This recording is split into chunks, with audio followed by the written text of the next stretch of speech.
Lucienne n'a qu'une idée derrière la tête. S'évader de l'EHPAD où elle passe sa retraite, direction sa maison en Guadeloupe.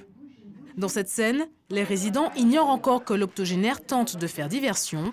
Problème, Lucienne est atteinte de la maladie d'Alzheimer. On a cherché un moyen poétique où en fait cette grand-mère s'évadait par son imaginaire. Sa maladie finalement rendait possible son évasion également. Et ensuite elle s'évadait vraiment physiquement de l'EHPAD, puisque c'est une super-héroïne.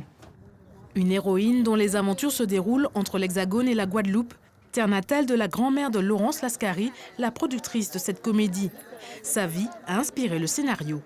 J'avais envie de rendre hommage à cette femme forte, à cette femme qui est très drôle, et aussi donner de l'espoir aux gens qui ont des proches qui sont atteints d'Alzheimer pour dire que voilà, tant qu'il y a de la vie, eh bien, il y a encore des bons moments à partager. Pendant le tournage, des magiciens du son préparent leurs recettes magiques. Leurs ingrédients, des conques de lambi et le tambour groka au service de ce premier film.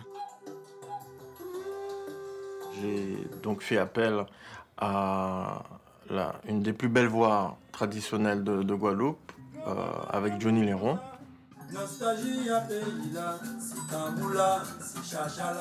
La plus grande flûte martiniquaise, c'est Maxilla, pour avoir ce son, cette émotion vraiment authentique. Enfin, quand je les ai écoutés travailler, ça m'a vraiment bouleversée parce que ça donne une âme, ça donne une dimension au film qu'on n'avait pas espéré en fait. Et c'est tout un travail sur le patrimoine, sur les racines. Laure Moutoussamy tient le rôle principal. Le chorégraphe Max Diacoq interprète la bande originale et fait partie des figurants. La Reine de l'évasion sera diffusée sur Canal+ en 2019. Je veux mes gâteaux!